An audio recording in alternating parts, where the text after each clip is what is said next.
kids don't know how to communicate if they're not communicating. Hi everybody, Asha Dornfest here from Parent Hacks, and I'd like to talk to you today about technology and your kids' social lives. Do you think it's helping your kids make friends? Do you think it's hurting their social lives? Both of my kids are pretty connected. My daughter has a cell phone. She loves to text. She's 11. She refuses to talk on the phone. From the time I was like probably 10 on, I would come home from school and get on the phone. And I stayed on the phone for hours and hours and hours until my mom realized that she wasn't getting any calls.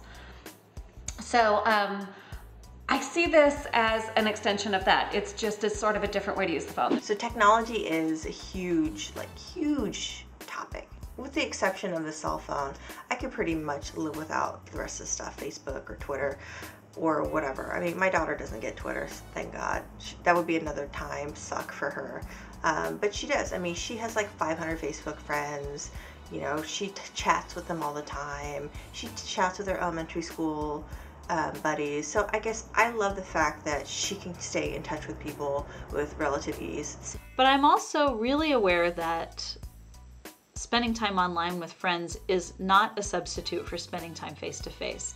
Learning how to text or, send a 140 character message is a completely different skill than learning how to have a conversation, understanding how to be a friend, really knowing what the give and take of a social relationship is. It's just like swimming. Okay, when my kids were learning to swim, I got in the pool with them. I exposed them to the water. I dunked them underwater. I was there with them. We played. It's the same thing. My son, if I could take the PlayStation, speaking of water, and throw it at the bottom of the swimming pool, I'd be fine with it.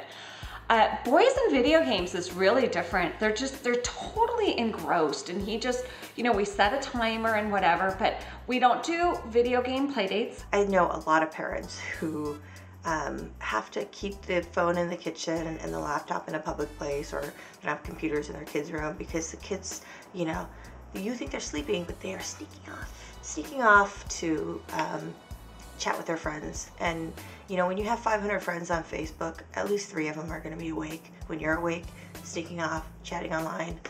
So I've caught my daughter doing that plenty of times. As a parent, I read it. I read it all. If you're emailing my kid, Mom, I read all your emails. If you're texting my kid, I'm reading all your texts.